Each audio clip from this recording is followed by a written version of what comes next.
నమస్తే. శ్రీమాత్రే నమః. శ్రీ గురుభ్యో నమః. మనకి ఖగోళ శాస్త్రంలో ఈ గ్రహాలు చక్కగా ఒక దాంట్లోంచి ఒకటి తిరోగమనం అవ్వడము, మళ్ళా వెనక్కి వెళ్ళడము, ముందుకు రావడము, వాళ్ళ ఇష్టానుసారంగా ఈ గ్రహాలన్నీ కదులుతూ వాటితో పాటు ఈ రాసుల్లోకి కూడా వాటి యొక్క సంచారం చేస్తూ అవి ఇచ్చే ఫలితాలు ఏమిటి, అద్భుతమైన ఫలితాలు ఇస్తుంటాయి. కొన్ని గ్రహాల కలయిక మిశ్రమ ఫలితాలు ఇస్తుంటాయి. ఇలాగా ఖగోళంలో వింతలు వింతలు వింతలు జరుగుతుంటాయి. ఆ వింతలు మానవుల మీద, దేశకాలమాన పరిస్థితుల మీద, దేశం మీద, ప్రజల మీద, ప్రకృతి మీద, ఇలా ప్రతి ఒక్క అంశం మీద వాటి యొక్క ప్రభావాలు కనబడుతుంటాయి. ఈ గ్రహాల సంచారము ఒక్క మనుషులకే కాదు, ప్రకృతికి కూడా ఉంటుంది. అలాగే దేశ కాలమాన పరిస్థితి మీద, అంటే ఆర్థిక వ్యవస్థ మీద, దేశంలో ఉండే శాంతి భద్రతల మీద, ఇలా ప్రతి దాని మీద ఈ గ్రహాల యొక్క గమనములు, కదలికలు ప్రభావాన్ని చూపిస్తుంటాయి.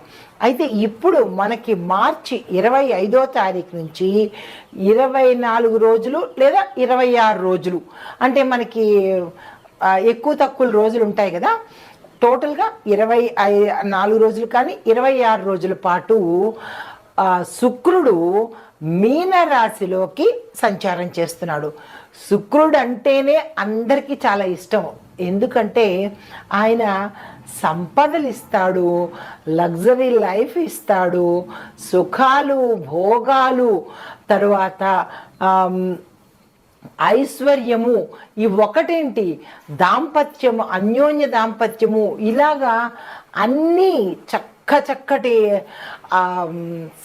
లాభాలను ఆయన ఇస్తూ ఉంటాడు. ఎప్పుడు శుక్రుడు వస్తాడా, ఎప్పుడు మనకి అన్నీ వస్తాయా అని అందరూ చాలా సంతోషిస్తుంటారు. అయితే ఈ గ్రహాలలో బుధుడు, గురుడు, శుక్రుడు చాలా ఇష్టపడతారు అందరూను. భయపడేది పాపం శనిగ్రహానికి, రవిగ్రహానికి, రాహుకేతులకి భయపడతారు. అంటే ఇది భయపడాల్సిన పని లేదు. ఎంత మంచి గ్రహాలైనా వారి వారి స్థానాన్ని బట్టి ఉచ్చ స్థితిలో కొన్ని ఉంటే, నీచ స్థితిలో కొన్ని ఉంటాయి. అంటే వారు సంచారం చేసే రాసుల యొక్క ప్రభావం మీద మంచి శుక్రుడు కాదు, బుధుడు కాదు, ఎవ్వరు పడ్డా కానీ ఆ జాతకుడికి ఏ స్థానంలో ఎవరెవరున్నారు, పాపగ్రహాలు ఉన్నారా, మంచి గ్రహాలు ఉన్నారా అనే అంశాన్ని తీసుకుని ఆ ఫలితాలని ఇస్తూ ఉంటాడు. ఇక్కడ మీకు ఒక చిన్న ఉదాహరణ చెప్పాలి. ఒక మంచి స్నేహితుడు ఉన్నాడు. ఆ మంచి స్నేహితుడు అంటే ఒక మంచి గ్రహం అని అనుకోండి. ఆ మంచి స్నేహితుడు ఒక చెడ్డ వ్యక్తితో స్నేహం చేశాడు. ఆ చెడ్డ స్నేహితుడు ఎవరు అంటే ఒక చెడ్డ గ్రహం అనుకోండి, అంటే పాపగ్రహం అనుకోండి. అప్పుడు ఈ మంచి గ్రహము, అంటే ఈ మంచి మిత్రుడు కూడా ఏమవుతాడు, ఈ చెడు గ్రహము, అంటే ఈ చెడు మిత్రుడి స్నేహం వల్ల అతని మాటలకో, అతని చేష్టలకో అతను ఏం చేస్తాడు, ఇతని ఇన్ఫ్లుయెన్స్ చూపిస్తూ ఉంటాడు. అంటే ఈ మంచి కూడా మారి చెడైపోతుంటాడు.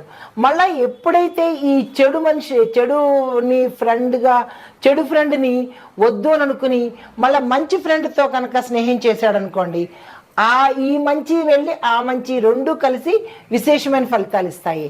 అంటే ఈ ఉదాహరణ ఎందుకు చెప్పాను అంటే, ఈ గ్రహాలు కూడా చెడు, అంటే పాపగ్రహాలతో కలిసినప్పుడు సంపూర్ణమైన ఫలితాన్ని ఇవ్వరు. అది మనిషికి కావచ్చు, దేశానికి కావచ్చు, ఎవరికైనా కావచ్చు.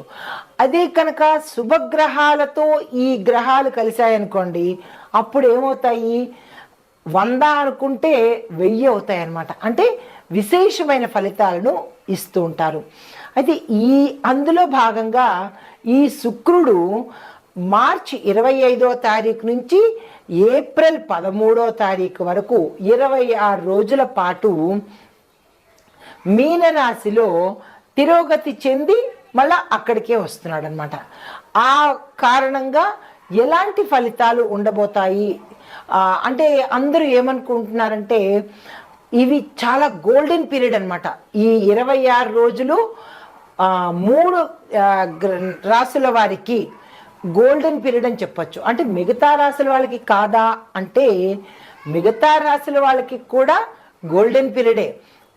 ఎందుకు అవన్నీ నేను క్లియర్గా చెప్తాను కదా. అయితే వీళ్ళకి ఈ 3 రాసుల వాళ్ళకి మాత్రము విశేషమైన బంపర్ ఆఫర్స్ అన్నమాట. సరే, మనం ఇంకా దీనిలోకి వచ్చినట్టయితే కనుక ఈ శుక్ర సంచారము మనకి తిరోగమన మీనరాశిలోంచి తిరోగమన ప్రయాణం అయ్యి మొత్తంగా ఈ 12 రాశుల వారికి ఎలా ఉండబోతోంది, ఏ ఫలితాలు ఇస్తున్నారు, ఏ రంగంలో ఉన్న వాళ్ళకి ఎలాంటి ఫలితాలు ఇస్తున్నారు అనే అంశంలో మనము వెళ్ళిపోదాము.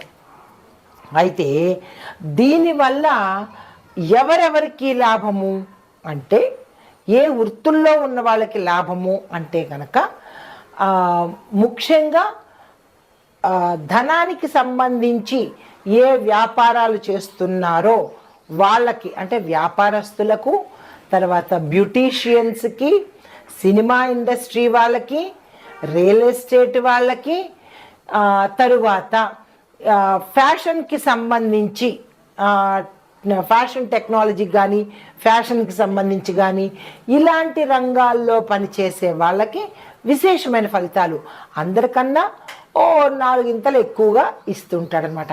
అయితే ముందుగా మనం మేషాది 12 రాశుల వారికి ఈ అంటే ఈ శుక్రుడు మీనంలోకి వెళ్ళినప్పుడు ఎటువంటి ఫలితాలు ఇస్తున్నాడు అనే అంశంలోకి తొందరగా వెళ్ళిపోదాము.